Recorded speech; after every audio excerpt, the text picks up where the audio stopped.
Chapter 3. Social Skills. The anatomy of the organs we use to communicate holds the secret how to achieve a more successful communication. God gave us 2 ears and 1 mouth, because to have a successful communication, we need to listen more and speak less. If your listener at the end of the conversation feels understood, respected, happy, or important, it can be said that you had a successful conversation. There are many ways to make someone feel important, but the one that works for me is to treat them like someone very important, who I admire, respect, and will die the next day. Think about it. If you have the good fortune to drive your idol, I bet it will be a privilege to drive him. He will have your undivided attention, just like a baby has his mother attention. I doubt you will refuse any of his suggestions, especially knowing you will never hear or see him again. I don't think you will disrespect him, criticize, or find flaws in him. On the contrary, you may open the car's door for him, operate as smoothly and safely as possible. I have no doubt his happiness will be your goal. In my 3 years as an Uber driver, the longest I have driven somebody has been 1 hour. So the likeliness that you will spend more than 1 hour with your passenger is very small.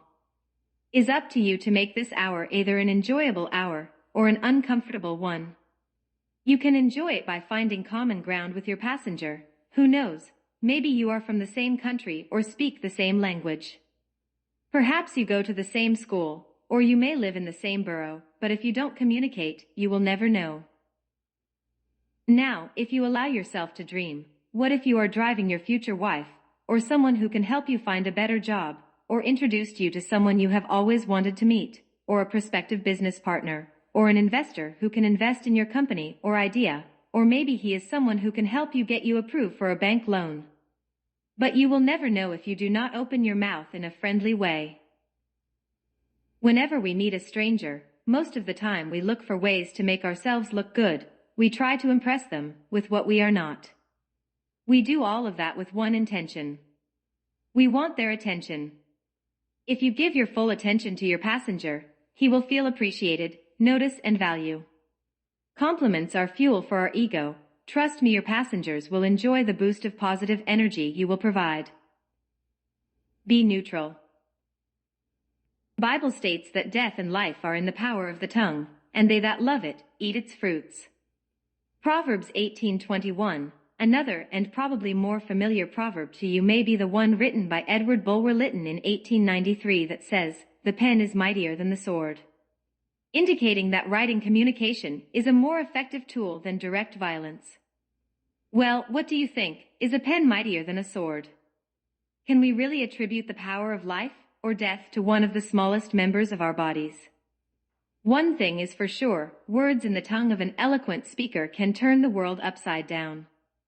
Adolf Hitler, the leader of the Nazi Party, using the power of his tongue, during a 3-month period killed around 1.32 million European Jews, the Holocaust. In the other hand, Martin Luther King Jr. helped void racial discrimination and segregation for the African American community all over the United States. Currently, his dream has also been inherited to the immigrant community. To me, life and death, indeed, are on the tip of the tongue. Therefore, with a single comment you can make your passenger feel good or angry, and the consequences will shadow you. In this century, almost all over the world, we can find people from different ethnicities living in one place, creating a more diverse population, which makes it harder to identify their background. Therefore, you need to be aware how you express yourself.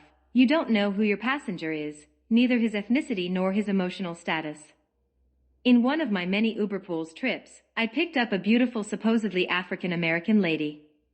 Looking in my rearview mirror, I saw her lovely pair of hazel eyes and curly hair. Right after her, I picked up another passenger, who was late for work. To make matters worse, traffic was heavy. In her frustration, she started yelling to the pedestrians who were trying to cross, and as she got out of the vehicle, she made a couple of racial comments against the pedestrian. We both stayed on astonished. We started chatting. She was a lawyer. Born and raised in New York. Her mother was from Nigeria, and her father was Mexican. The wisdom I gained from listening to audiobooks is helping me avoid misjudging individuals. For the most, it's helping me know what not to say and sound like while chatting with someone. I learned to start a conversation by saying anything, except something that will make me sound judgmental, complaining, self-centered, or careless. She shared with me how another Uber driver made a nasty comment about Mexicans. She said he stated that people from Mexico come to steal Americans' jobs, only have kids, and use most of the social resources. He also commented on how fantastic was the idea of building the border wall. She couldn't believe how this driver dared to express himself in such a manner without even caring or considering her point of view. She was silent to see if he came to his senses and stop, but he didn't, so, to shut him up, she revealed her father's ethnicity and suggested he be more considerable and discreet in sensible topics. She told me that she still remembers his facial expression when she told him she was part Mexican. He apologized and kept to himself the rest of the ride. Therefore, it will be very beneficial for you if every time you engage in a conversation with your passenger or anyone whom you meet for the first time to make sure your words come out neutral and sensible. Because if you don't, you may end up hurting your passenger feelings, and if he reports you to Uber, Uber may end up terminating your partnership. However, that's not the worst thing that can happen to you, because if your passenger knows that he can report you to the TLC department, you may end up losing your TLC driving license. So do yourself a favor and consciously sharpen your social skills. If you do it, at the end of the day, you are the only one who is going to benefit from it. Uber has already taken steps toward this matter. Together with RAINN, Uber started educating drivers how to carry themselves while using the Uber app. Here you will find advising videos, lessons, and other tools touching topics like how to create a safe community, respecting privacy, conversational boundaries, respecting personal space, sexual violence awareness, and bystander intervention. For additional information, visit online.rain.org. Family, let's do our part. Need a topic. Starting a conversation with your passenger often is very easy, but if it's hard for you to find one, you can find many by just turning on the radio while your car is warming up. Listening to some stations will give you an insight on what's going on in your city, and will arm yourself with everything that's making headlines on the day. Here are some radio stations you can listen to. WCBS News Radio 880 AM, very good for traffic and weather. WINS 1010 AM, one of the oldest running news stations. WOR 710 AM, the voice of New York. Here you will get informed all about sports, political, and national news. ESPN 1050 AM covers scores and commentary for the NFL, MLB, NBA, and college football news. Finally, Bloomberg 1030 AM. Here you can get global business and financial news covering the top companies, industries, and more. Also, if you open Google Browse, on the home page, you can also find the latest news. If you armed yourself with everything that is going on in your city, you will be able to speak to anyone almost about anything. Often, your passenger will start the conversation, which is even better. No matter who starts the conversation, what I'm interested in teaching you is what to do to not run out of questions from where you can get more details from them so you can extend your conversation. People love talking about themselves, including myself. We like sharing all our accomplishments, and if you just listen to them, unconsciously they are going to feel important, turning you into the best Uber driver they have ever had. So, what can you ask? First, ask open questions and avoid close questions. What is an open question? An open question is a question that unconsciously forces your passenger to provide you with a lot of details about what you are asking. When there is more description of something, you have more ground from where you can grab other information to continue your conversation. Closed questions are questions that get you yes or no answers, and they must be avoided. Some examples of open questions are questions that start with how and what. Questions in this form close the doors to possible close answers. How is your day going so far? How are you feeling today? How is the car's temperature? This type of questions will allow more details from where you can pick insides on how your passenger is feeling, giving you a chance to fix it and comment on it. The parroting technique is also one of the ways, which I often use to keep the light on my passenger. You see, when a conversation occurs, it usually goes just like playing ball. You have to catch it and throw it back, and goes on until you decided to stop. As I already mentioned, people love talking about themselves, so parroting is very useful to encourage them to keep talking. Here, all you have to do or say is to repeat the last words your passenger said. For example, let's just say, you start the conversation by asking your passenger if his trip is a personal or business trip. His answer might be yes or no, but if he says, I am going to visit my parents, then all you have to say is your parents. I'm 100% sure he will keep talking. With only one question, you can get many other questions. For the most, now you also have new topics to ask questions from.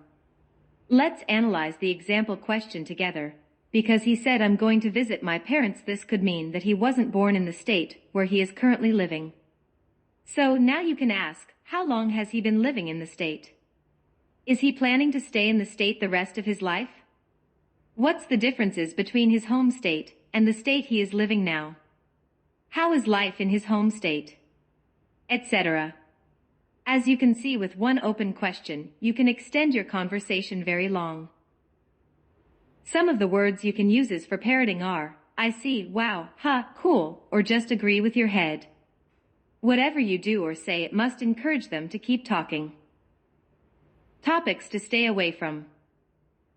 People when they find themselves in discussions about politics, religion, or personal things become very uncomfortable or aggressive.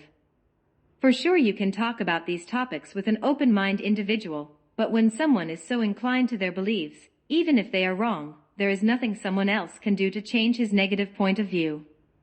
Many times, I have found myself talking with my passengers about President Trump. Some say he is a great president, and others he is bad news. I always agree with whatever opinion they have. This doesn't mean I'm lying to them, this only means I'm being neutral. Once someone has made up his mind, there is little someone can say or do to change their way of thinking. Therefore, I rather agree and let them be. I suggest you learn to do the same, because at the end of the ride you will get a thanks for the wonderful conversation and some tips. Now, this is how I do it, and if you do it, and it doesn't happen, I will refund your money. Before I pick up a passenger, I say it loud, everything that I want to happen. I align myself with every positive feeling, which creates a positive environment for both of us before we meet. A positive attitude toward your passenger will make a big difference in your daily life. In the Bible, in Galatians 6:7, God states that we will reap what we sow. So, when my passengers come inside the car, I'm happy to see them, them as a friend, not just like someone whom I must drive from point A to point B. In this mood, it's easy to find common ground between us and start a conversation. Once we start talking, I focus on his voice tone. Is he sad, happy, or mad? I mirror his tone. You can't sound excited if your passenger sounds like he is going through something tough. I always make a neutral question and repeat the last words he said. You get to know someone better if you ask questions and listen to them. Again, you will never know whom you are driving if you don't open your mouth and speak in a friendly way.